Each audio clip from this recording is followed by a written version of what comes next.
Welcome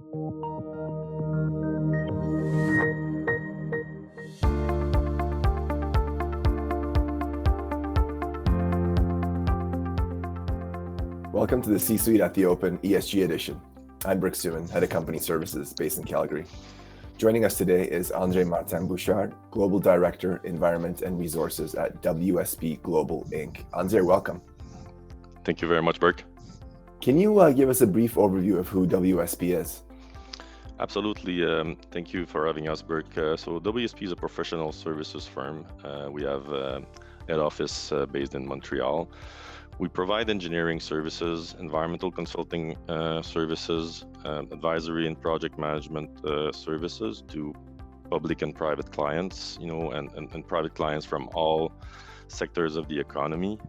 We are present in about 40 countries across the world, 55,000 employees. We're a world leader in transportation, infrastructure, engineering, design, and advisory services. We're a world leader in property and buildings, engineering and planning services. We are also a world leader in earth and environmental consulting services, especially with the recent acquisition of Golder, taking us to a world-leading position in that sector. And we also offer services in the industry and power sector. So a well-rounded type of services, expertise, and client base.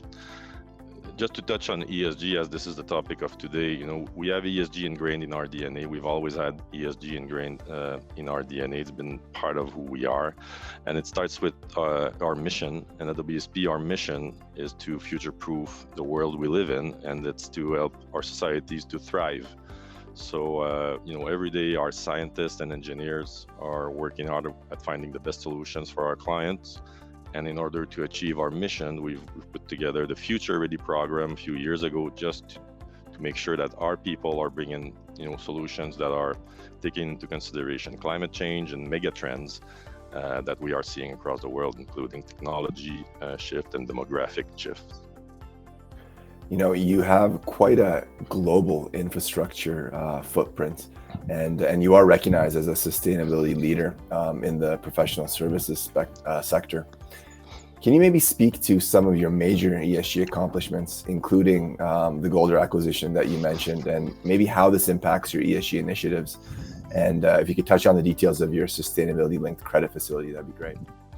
Absolutely, Burke. So it would be a long answer to touch on all of the ESG-based initiatives that we have ongoing, because we have a lot. But just to summarize it, we'll talk about SBTI and our carbon reduction ambitions in a few minutes. But we're very proud of the recent announcement that we have made around our net zero and science-based target commitments around the 1.5 degree scenario. So I'm going to park it for now, and we'll talk about it a bit later. But we also have an inclusion and diversity initiative in place, led by Marie-Claude Dumas, that makes sure that our people are working in an environment that is equal, and that we have equal chances to all of our people across the world to grow a great career at WSP. We have a global health and safety program to make sure that not only we are keeping our people safe, but the well-being of our people is taken with no compromise at WSP. From an ESG reporting perspective, we've been reporting under the GRI framework, and we've been also supporting the United Nations Global Compact for many years now. So that's part of the ongoing ESG accomplishments that we have done in the past. But recently, we've committed to report under TCFD. So this year will be our upcoming ESG report will be including TCFD reporting, as well as SASB. So those are two big additions to our reporting framework. On top of that, we have been reporting to CDP, Carbon Disclosure Program. We're pretty well scored, I think, with A- under CDP. And of course, you can find our rating also under MSCI, Sustainalytics, and DJSI. And we've been awarded by World Finance, the most sustainable engineering firm in the world, for 2 years in a row. We're pretty proud of that. That's a pretty big award for us that recognizes the efforts that we are doing in that space.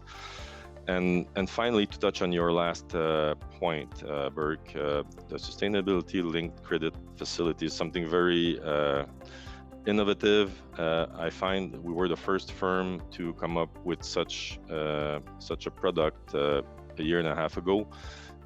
We sat with our bankers and we basically designed a credit facility that would take into consideration three aspects, which is women in leadership position, carbon reductions, and the percentage of green revenues that we have in the company. And should we be meeting the targets that are established with our banking lenders, we have rebate or rate reduction on our credit. So we find it quite innovative, and we're very pleased to have been the first firm to do that. It really shows how financial and ESG can work together and create results, tangible results. Absolutely. So you touched on net zero, which has been very topical recently. Can you maybe speak to the details around the planning behind the decision to go net zero? Absolutely, and it's been an interesting journey actually, because we had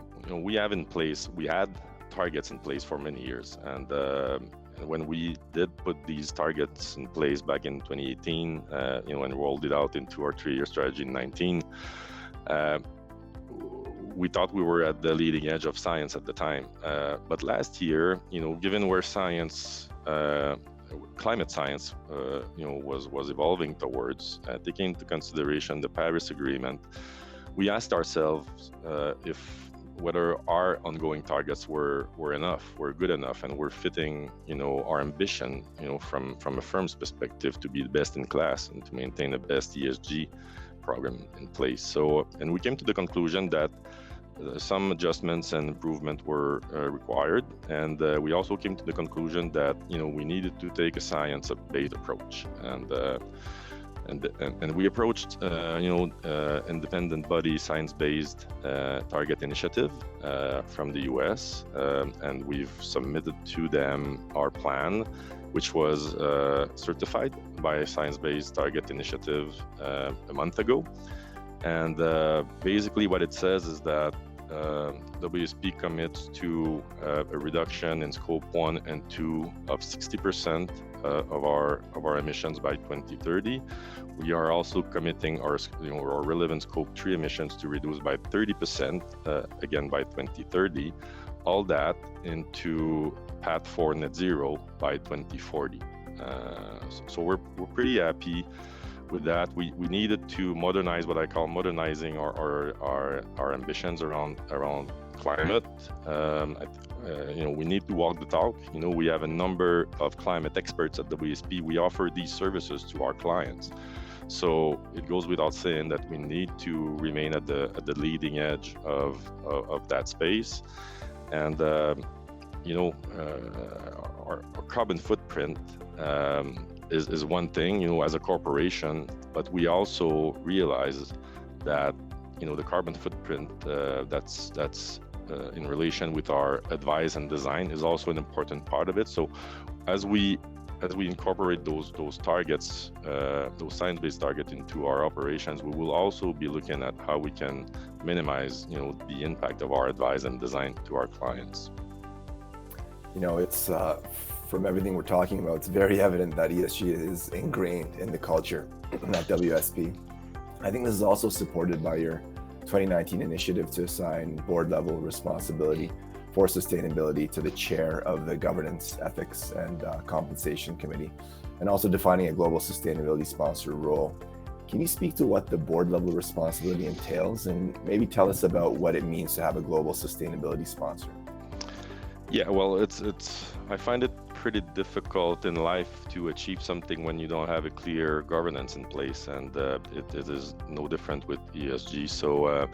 So at WSP, it starts at the very top with the board, and we have the chair of the Ethics and Compensation and Compliance Committee, Linda Gallipo, who's actually overseeing the ESG program that I'm in charge of at WSP, and the role of the board and the role of Linda really is to provide us with general guidelines on what we want to achieve as a firm. And if I would summarize it, as we want to maintain the best in class ESG program at WSP, period.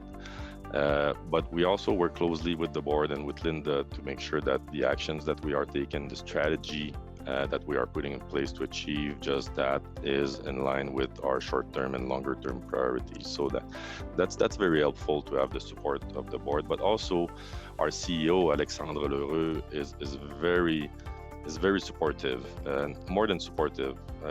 For Alexandre, it's part of who WSP is, and there's no compromise to make with ESG. So from the top, the board and our CEO, we can count on full support, which always help when we have to design and execute such a program.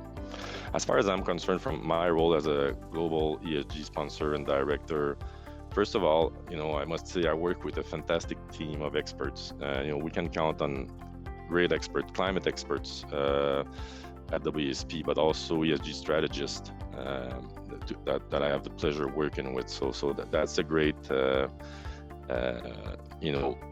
advantage that I guess I have working with that great team of people. And we've also put together a global ESG committee, Burke. So the global ESG committee at WSP has been created in order to put together the strategy and participate in that, but also to execute in order to get to our KPIs and targets. And the global ESG committee is formed by all of our operating regions. So we have deciders, we have people in position of decisions that are participated in representing all of our operating regions, but also all of the corporate functions are represented at the ESG committee. And this is where we challenge ourselves. We talk about execution, and we leverage from best practices actually from across the world. So it's I think that from a governance perspective, we have a pretty strong setup. Always room for improvement, but certainly right now this is going well. André-Martin, thank you so much for your time today. I really enjoyed our discussion on ESG. Clearly, WSP is an ESG leader, not only in your own space, but I think across the broad industry. And I'm looking forward to seeing more initiatives. Thanks for your time. Thank you very much, Burke. It was my pleasure.